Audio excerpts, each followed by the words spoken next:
భారతంలో కేవలం కథాంశంగా వినవలసినటువంటి విషయం కాదు. అత్యంత ప్రమాదకరమైనటువంటి పోకడని మనకి మనంగా జాగ్రత్తగా పరిశీలనం చేసుకోవలసినటువంటి విషయం. నా శరీరంలో పుట్టిన పుండే కదా అని పుండుని చక్కగా పోషించి పెద్ద చేస్తే దానిలో నుంచి వచ్చేటటువంటి విషం శరీరంలో రక్తమంతటా ప్రవహించి చిట్ట చివరికి ఆ శరీరాన్ని ఎలా పడగొట్టేస్తుందో అలా అసూయ కూడా ప్రమాదాన్ని తీసుకొస్తుంది. ఇంకా తన శరీరమునందు పుట్టినటువంటి వ్రణం తనని మాత్రమే పడగొడుతుంది, కానీ తన యందు పుట్టినటువంటి అసూయ తనతో పోదు, అది కులక్షయం చేసేస్తుంది.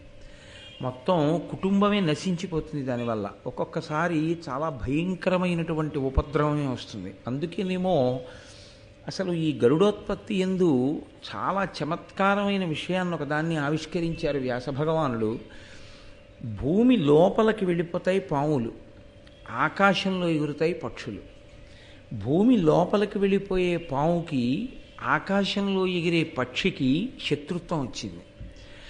అంటే రెండు పరస్పర విరుద్ధమైనటువంటి ప్రాణులు. ఒకటి ఎంత కిందకెళ్లాలో అంత కిందకెడుతుంది, ఒకదానికి అసలు ఎగరడమే రాదు. పాము ఎగరదు, పాము బిలాన్ని చూసుకుని దాని లోపలికి వెళ్ళిపోతుంది.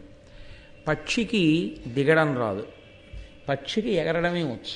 దిగడం అంటూ జరిగితే ఏ విశ్రాంతి కోసమో తప్ప దాని పదము ఎప్పుడు పైకి వెళ్ళడమే. పైకి వెళ్ళే ప్రాణులు ఎవరికి జన్మించాయి?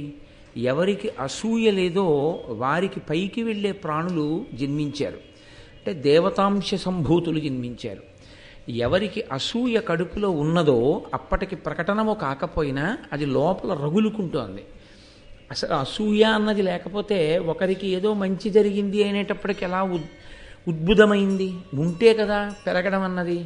అంతకుముందు అటువంటి వికారము లోపల లేకపోతే వినతకి జరిగిన మేలు చూసి కద్రువ అసూయని వ్యక్తం చెయ్యవలసిన అవసరం లేదు.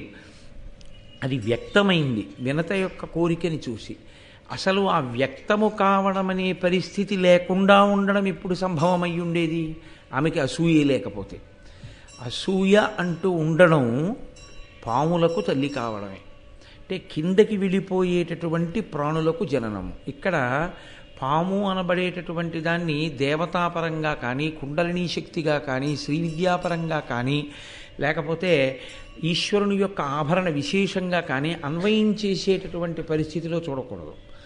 అది కిందకి వెళ్ళిపోయేటటువంటిది, విషతుల్యమైనటువంటిది, 10 మంది చూసి భయపడేది, అసహ్యించుకునేటటువంటి ప్రాణిగా మాత్రమే పరిగణింపబడవలసి ఉంటుంది. కాబట్టి అధోముఖమైనటువంటి చలనము కలిగినది పాము. అసలు ఎన్నడూ లేచి నిలబడడం కానీ ఎగరడం కానీ తెలియదు. అటువంటివి కొన్ని వేలు పుట్టాయి కద్రువకి. ఇద్దరే పుట్టారు, ఇద్దరూ ఆకాశంలో తిరిగేవాళ్ళే. అపారమైన తేజోమూర్తులు జన్మించారు. దేని వలన జన్మించారు అంటే అసూయ అనేటటువంటిది లేకుండా ఉండడమే చాలా ప్రధానం. ఇదే రాబో కాలంలో మహాభారత కథని కూడా నిర్ణయం చేసింది. అందుకే ఆదిపర్వంలో ఈ అమృతాపహరణము అనేటటువంటి ఘట్టము, గరుడోత్పత్తి ఏదైతే ఉందో అదే మిగిలినటువంటి భారత కథకంతటికీ కూడా సూచనగా ఉంటుంది. గాంధారి యందు ఈ అసూయా విశేషం ఉంది. ఈ అసూయా విశేషం ఉన్నటువంటి గాంధారికి పుట్టిన వాళ్ళు 9. ఈ అసూయ లేని కుంతి మాద్రికి పుట్టిన వాళ్ళు 5. వాళ్ళ 5 దేవతాంశ సంభూతులు. వీళ్ళు 9 కలిపురుషునికి సంబంధించినటువంటి ప్రకోపాలు. అందుకే ఆ 5 మీద వాళ్ళు ఎప్పుడూ అసూయతోటే జీవించారు. ఆ 5 అసూయని పోగొట్టే ప్రయత్నం ఎన్నడూ చెయ్యలేదు ధృతరాష్ట్రుడు, ఎన్నడూ చెయ్యలేదు గాంధారి. త్రికరణ శుద్ధిగా చెయ్యలేదు. చెయ్యనటువంటి కారణం చేతనే మీకు ఎదరెదర మహాభారతంలో ధృతరాష్ట్రుని యొక్క జీవన స్థితి ఎలా ఉంటుంది అన్నది మీకు అర్థమవుతుంది. అదే కట్టి కుడిపేసింది. 9 కొడుకులున్న గాంధారికి చిట్ట చివర ఒక్క కుమారుడు కూడా మిగలలేదు. 5 కుమారులున్నటువంటి పాండురాజుకి 5 కుమారులు మిగిలారు. ఎక్కడ ధర్మం ఉంటుందో, ఎక్కడ అసూయ లేకుండా ఉంటుందో అక్కడ దేవతాశక్తులు నిలబడతాయి. మనిషి జీవితంలో అత్యంత ప్రధానంగా పరిశీలించుకోవలసినటువంటి విశేషం ఏదైనా ఉంటే అసూయే. ఎందుకో తెలుసా అండి? మీరు ప్రయత్నపూర్వకంగా పరిశీలనం కోసమని చెప్పి ప్రయత్నం చెయ్యవలసింది మహాభారత కథని అధ్యయనం చేయడం చేత, శ్రవణం చేయడం చేత అసూయాది గుణములను తొలగుతోసుకోవడానికి చేసే ప్రయత్నం. అసూయని పొంది ఉండడానికి ఎక్కడ శిక్షణ పొందక్కర్లేదు. అసూయని పొంది ఉండడానికి పుస్తకాలు ఏమీ చదువుకోక్కర్లేదు. అసూయని కలిగి ఉండడానికి గురువుగారి పాదములు పట్టుకోవలసిన అవసరం ఏమి ఉండదు. అది తనంత తానుగా ప్రబలుతుంది. అందున మీరు చూడండి, చాలా చిన్నతనంలో ప్రారంభమైపోతుంది కొంతమందికి. ఇది జీవుడు ఎప్పటి నుంచో కోట్ల జన్మలుగా తెచ్చుకుంటున్నటువంటి లక్షణం. ఇది ఎంతవరకు వెళ్ళిపోతుందంటే, తన అన్నదమ్ముల్ని, తన అక్క చెల్లెళ్ళని, తన తల్లిదండ్రుల్ని, తన భార్యని ఎవరిని సమాజంలో అతను ఆదరంతో చూడలేడు. అతను ఎవరిని గౌరవించలేడు. కారణం ఒక్కటే. మీరు అందుకే చూడండి, కొంతమంది మాట్లాడేటప్పుడు మీరు ఎంతటి మహాత్ముల గురించి మాట్లాడండి, వాడా అంటాడంతే, ఏకవచన ప్రయోగం చేసేస్తారు. అసలు గౌరవవాచకమైనటువంటి సంబోధన చెయ్యడానికి తగిన వ్యక్తి అన్నవాళ్ళు వాళ్ళ జీవితంలో ఉండరు. అది అవతల వారికి లోపం కాదు. మీరు ఒక మహాత్ముణ్ణి గారు అని పెట్టి సంబోధించలేదనుకోండి, ఆయనకు వచ్చే ఉపద్రవం ఏముంటుంది? ఆయన అవి కోరుకున్నవారు కారు, అవన్నీ పరిత్యజించి నిలబడిన మహాపురుషుడైన. కానీ ఆయనని గౌరవించడం చేత మనం ఎదుగుతాం. అంటే మనలో ఒక సంస్కారం ఉన్నది అని గుర్తు. అందుకే పూజ చేశాడు అంటే శాస్త్రం ఎందుకు గౌరవిస్తుందో తెలుసా అండి? మీ శక్తికి కారణమైన వాణ్ణి ఒకణ్ణి మీరు గుర్తించి ఆరాధించడం చేత మీలో సుగుణములున్నాయి అని గుర్తు. మీరు ఈశ్వరుణ్ణి పూజ చేశారు అనుకోండి, ఈశ్వరుణ్ణి పూజ చేస్తే ఈశ్వరుడు ప్రీతి చెందుతాడన్నది కాదు అసలు యథార్థానికి సిద్ధాంతం. ఎవడు పూజ చేశాడో వాడు పూజనీయుడవుతున్నాడు అని గుర్తు. అది అసలు యథార్థం. ఒక మహాత్ముడు కనపడినప్పుడు నేను వంగి ఆయన పాదములకు నమస్కరించగలిగాను అనుకోండి, నాలో ఒక మంచి గుణం ఉన్నది, నా యందు పూజనీయమైన లక్షణం ఒకటి ఉన్నది అని గుర్తు. నాకు వినయం ఉంది, వేరొకరిలో ఉన్న మంచి గుణాన్ని నేను గుర్తించగలను. ఆ మంచి గుణాన్ని చూసి నేను ఇంకా ఇంత గొప్ప స్థితిని పొందలేదు, ఎంత సాధన చేస్తే మహానుభావుడు ఆ స్థితిని పొందాడు, అటువంటి వారి ఆశీర్వచనంతో ఎప్పటికైనా నేను ఆ స్థితిని పొందాలి అన్న గౌరవభావంతో మీరు వంగి నమస్కరించారనుకోండి, ఇప్పుడు మీరు పెరుగుతున్నారు. మీ వినయం, మీ పూజ, మీరు చేసినటువంటి ఆ పూజ్య భావన చేత మీరు పూజనీయులయ్యారు, మీరు గౌరవింపదగిన వారయ్యారు. మీరు నమస్కరిస్తే మీ అబ్బాయి నమస్కరిస్తాడు. మీ గురించి ఎప్పుడైనా మాట్లాడవలసి వస్తే పెద్దలైన వారు కనపడితే మా నాన్నగారు ప్రయత్నపూర్వకంగా నేల మీద పడి నమస్కారం చేస్తారంటాడు.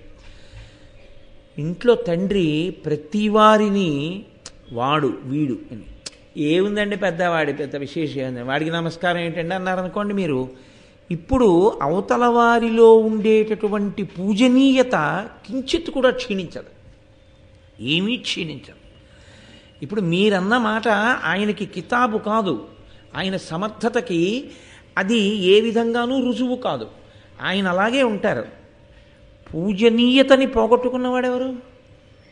ఎవరు అలా మాట్లాడాడో అతనే పోగొట్టుకుంటాడు. అందుకే అసూయ అన్న లక్షణం ఎక్కడుందో అది మెట్లు దింపుతుంది. మీరు ఎప్పుడూ ఒక్కటే జ్ఞాపకం పెట్టుకోవాల్సింది, నిచ్చెన అనబడేటటువంటి వస్తువు ఒక్కటే, కానీ ఎక్కడానికి అదే కారణం, దిగడానికి అదే కారణం. దిగడానికి ఓనిచ్చెన, ఎక్కడానికి ఓనిచ్చెన ఉండవు లోకంలో. ఎక్కడానికైనా దిగడానికైనా అదే వేస్తారు. ఎక్కుతారా దిగిపోతారా అన్నది మీ ఇష్టం. మిమ్మల్ని ఈశ్వరుడు సర్వోత్కృష్టమైన మనుష్య జన్మ అన్నది ఒకటి ఇచ్చాడు. అంటే పుడుతూనే ఒక ఎత్తులో నించున్నాడు. ఇప్పుడు దాని నుంచి పశుత్వంలోకి వెళ్ళిపోవచ్చు, నిచ్చెన మించి దిగిపోయి.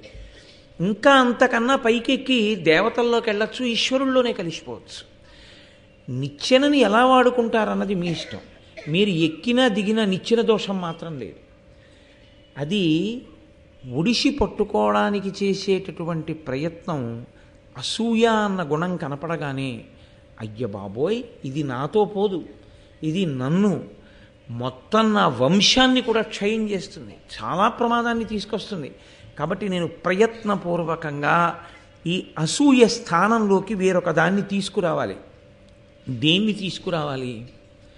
మీరు చాలా జాగ్రత్తగా పరిశీలనం చేయవలసి ఉంటుంది. అసూయ కలగడానికి కారణం ఏమిటి? ఆయన మీకన్నా గొప్పవాడిగా కనపడడం వల్లనే మీరు అసూయ పొందారు, లేకపోతే అసూయ రాదు. ఇప్పుడు ఆయన గొప్పవాడిగా కనపడడానికి ఏ కారణం వల్ల నిజంగా కనపడ్డాడు? నువ్వు అసూయ కాసేపు పక్కన పెట్టు, పరిశీలనం చెయ్యి, లోపల ఒకసారి పరిశీలనం చెయ్యాలి. ఆయన ఎందువల్ల గొప్పవాడయ్యాడు? ఏదో ఫలానా విభూతి, ఫలానా కారణం చేత ఆయన గొప్పవాడయ్యాడు. ఆయన క్రమశిక్షణ అటువంటిది, ఆయన సాధన అటువంటిది. షహబాష్.